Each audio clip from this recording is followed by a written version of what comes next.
새벽빛 묵상 역대하 8장 17절에서 9장 12절. 솔로몬은 나라를 튼튼히 하고 세계로 나아갑니다. 바닷가가 있는 에돔 땅 에시온게벨과 엘롯에 이르러서 히람의 사람들과 손을 잡고서 오빌로 가서 금과 향료와 보물을 실어옵니다. 경제 성장과 무역 교류를 통해서 오빌의 금이 먼 바다를 건너서 예루살렘 궁정으로 흘러 들어옵니다. 이것은 단순히 부의 축적만을 위한 것이 아니라 궁극적으로는 하나님의 영광과 예배를 위해 사용되었습니다. 하나님은 고립된 신이 아니십니다. 이스라엘이 바다와 대로를 통해 뻗어나가도록 하셨습니다.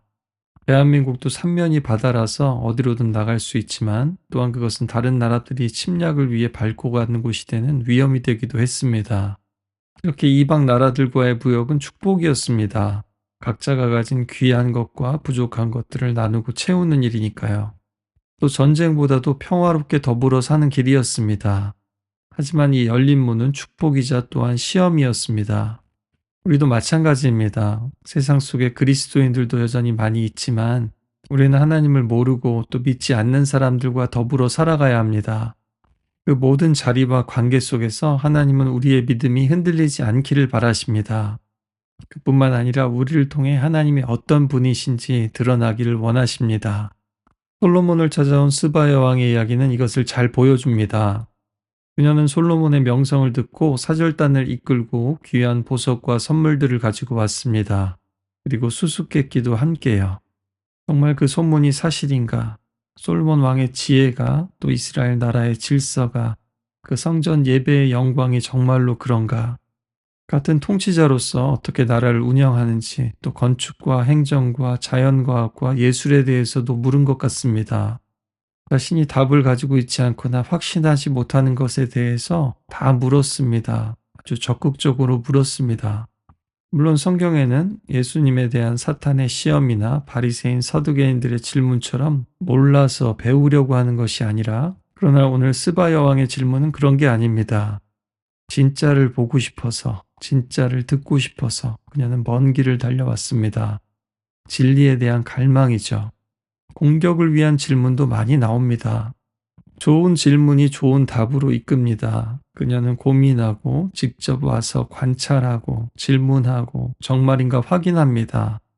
사도행전 17장 11절에는 베레아에 있는 사람은 데살로니카에 있는 사람들보다 더 너그러워서 이렇게 돼 있는데요. 왕족의 품격을 가진 고상함인데 오픈 마인드를 뜻합니다. 간절한 마음으로 말씀을 받고 이것이 그러한가 하여 날마다 성경을 상고했다, examine했다고 합니다. 믿음은 질문을 두려워하지 않습니다. 또한 하나님의 지혜는 시험 앞에서 빛을 잃지도 않습니다. 오히려 우리 예수님처럼 사도 바울처럼 더 빛을 발하죠. 여러분도 여러분의 질문을 하나님 앞에 가져오십시오. 성경 지식이나 배경뿐만이 아니라 이 말씀이 정말인지 하나님이 살아계시고 또 하나님이 말씀하시고 약속하신 말씀인지 또 다른 사람이 아니라 내게도 하신 말씀인지 묻고 지켜보고 계속 기도하는 겁니다. 이렇게 모든 것을 아끼지 않고 먼 길을 달려온 스바의 여왕처럼 말입니다. 그럴 때 회의에서 확신으로 또 질문에서 응답으로 우리의 믿음이 자라가는 겁니다. 솔로몬은 질문을 피하지 않았습니다. 자신이 알고 있는 모든 것을 숨기지 않았습니다. 그리고 그에게는 하나님이 주신 지식과 지혜가 충만했습니다.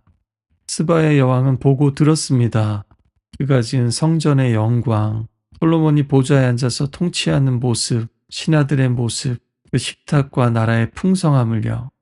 그의 지혜가 행정과 조직을 세우고 또 그것들이 하나님의 예배와 영광을 드러내는 것을 보았습니다. 여왕이 감탄합니다. 와, 내가 들은 소문은 실제 당신의 지혜의 절반도 안 되는군요. 여러분, 지도자가 얼마나 중요합니까? 선장의 배를 이상한 곳으로 몰면 어떻게 되겠습니까? 목자가 분별력이 떨어지면 결국은 양떼들이 해를 입습니다. 아무리 아랫사람이 지혜와 분별력이 있고 진언과 충언을 해도 결정은 결국 지도자가 하니까요. 그래서 그녀는 솔로몬의 백성과 신하들이 복되다고 합니다. 이스라엘 나라가 복되다고 합니다. 이방 여인의 입술을 통해서 하나님이 주신 지혜의 목적이 드러납니다. 더 높아지고 더 많이 가지려 함이 아니라 그 궁극적인 목적은 하나님을 위해 또 이 땅에 정의와 공의를 심어서 백성들을 이롭게 하는 것이라고 말입니다. 스바 여왕은 솔로몬의 지혜가 하나님으로부터 온 것을 느낀 겁니다. 그리고 시기와 질투가 아니라 예배와 찬송으로 바뀝니다. 이것이 진짜 성경이 말하는 형통이고 성공입니다. 부역 규모나 보석의 양이 아니라 공공의 선을 세우는 거죠. 사람들이 우리를 보면서 우리 너머에 계신 하나님을 볼 수 있도록 하는 것이죠. 세상이 주지 못하는 대답을, 세상이 주지 못하는 평안을, 세상이 주지 못하는 공공의 선을 보여주면서 하나님을 찬양하게 하는 것. 이것 또한 복음을 전하는 것이고 지혜의 선교라고 할 수 있겠습니다. 그리고 우리가 공공의 영역에서 얼마나 하나님의 뜻에서 멀어져 있고 어리석게 혹은 소심하게 또 극단적으로 행동하는지 다시 한번 돌아볼 수 있길 바랍니다. 스바의 왕은 금 120달란트 또 많은 향료와 보석을 솔로몬에게 줍니다. 솔로몬은 또 그에 대해 답례를 하죠. 그리고 짧게 그 히람 왕 후람이 금을 가져올 때 함께 가져온 백단목 4천년 전부터 향료로 쓰였던 귀한 나무죠. 그것들로 성전의 악기와 계단 혹은 난간을 만들었다고 합니다. 하나님이 주신 그 부와 명예가 하나님을 향한 예배와 찬송으로 변환되는 겁니다.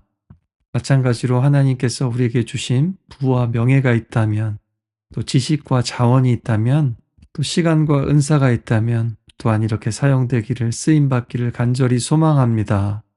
왜냐하면 성전의 불과 그 구름의 영광도 솔로몬이 건축한 그 이스라엘의 영광과 부도 또 그의 지혜와 명성도 결국 다 지나가기 때문입니다. 그러나 보십시오. 그때 그 이방 여왕의 입으로 불렀던 하나님의 영광과 찬송은 지금까지도 계속되고 있습니다. 열방 가운데 말이죠. 풀은 마르고 꽃은 시들어도 하나님의 말씀은 하나님의 나라와 그 영광은 영원합니다. 나라와 권세와 영광이 아버지께 영원히 있습니다. 매일매일 기도하시는 분이라면 더 이상 썩어지고 헛된 것들에 집착하지 마시고 이 영원한 지혜와 생명을 택하시기 바랍니다. 그 지혜와 생명은 솔로몬보다 더 크시니 진정한 왕이신 우리 예수님 안에 있습니다. 하나님의 지혜는 십자가의 어리석음 속에, 하나님의 영광은 그 부활의 빈 무덤 속에서 시작되었습니다.